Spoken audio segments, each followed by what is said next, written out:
sirdoon iyo macluumaad kala duwan oo aan ka soo xiganay dad siyaasiyiin ah iyo dad kale oo iyaguna xildhibaanayaal ah ayaa xilligan waxaa la iftiiminayaa in madaxweynaha dalka haya ee xilligiisii dhammaaday madaxweyne muuse biixi uu soo gatay qalab uu doonayo in uu ku leexsado codadka ama uu dhanka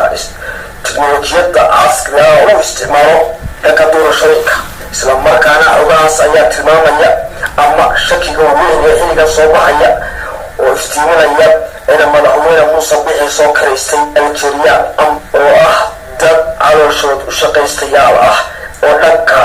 internetka ama khatar ku ah iyagu dhanka haakariska waxaa la yidhaahdo burcadda internetka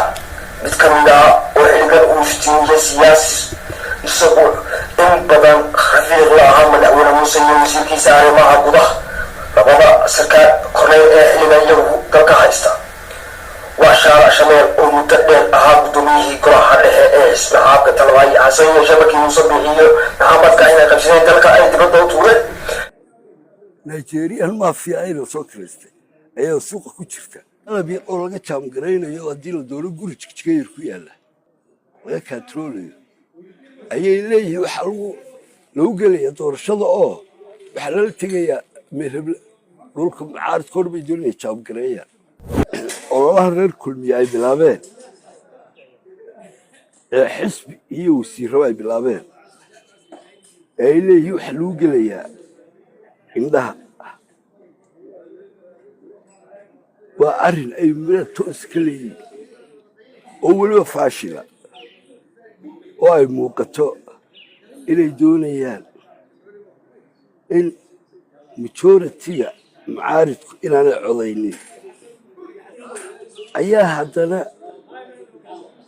waxaan tuunsanahay inay farsamo hayaan ay ku jaamgarayn doonaan indhaha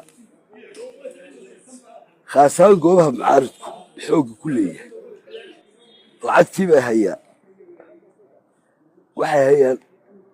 ciidankii nabadgelyada sugi lahaa rool bay xukuumaddu ku leedahay qabashada doorashada komishinkoo keliyii ma laha waxay doonayaan ku cadaadiyaan hadday suurtogeli weydana ay muddo korri ku helaan isguursanayay ayaa waxaan isguursanana ismeersanana doorashada kadib halkaasaa la maraya komishinka doorashooyinka qaranka maanta joogaa hadda 2 sano ku dhowaad bay joogeen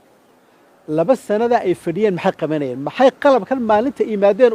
ay uga shaqayn waayeen inuu shaqeeyo maxay qalabkan maalinta u dalban waayeen maxaa keenay bishan May bil ka hor inay yiraahdaan qalabkaasaano maanta la isticmaalaya oo ummaddiba doorasho u dareertay oo dadkuba maskaxdooda doorasho ay tahay maxaa keenay maxaa ku dhaliyay ma habeen bay ku riyoodeen oranaya qalabka indhaha ha lagu qabto iminku soo baxa horoomeynaan ogeyn doorashadiina ummadii doorashay wada gashay xataa labadii isguursanayay ayaa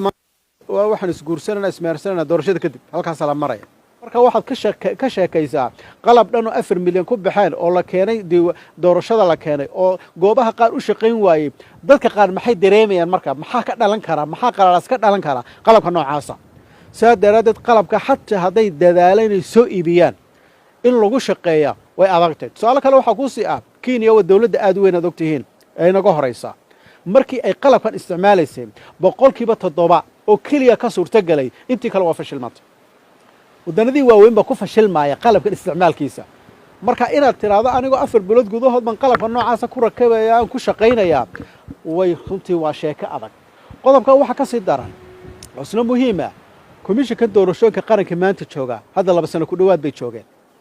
2 sanada ay fadhiyeen maxay qabanayeen maxay qalabkan maalinta imaadeen ay uga shaqayn waayeen inuu shaqeeyo maxay qalabkan maalinta u dalban waayeen maxaa keenay bishan May bil ka hor inay yiraahdaan qalabkaasaano maanta la isticmaalaya oo ummaddiba doorasho u dareertay oo dadkuba maskaxdooda doorasho ay tahay maxaa keenay maxaa ku dhaliyay ma habeen bay ku riyoodeen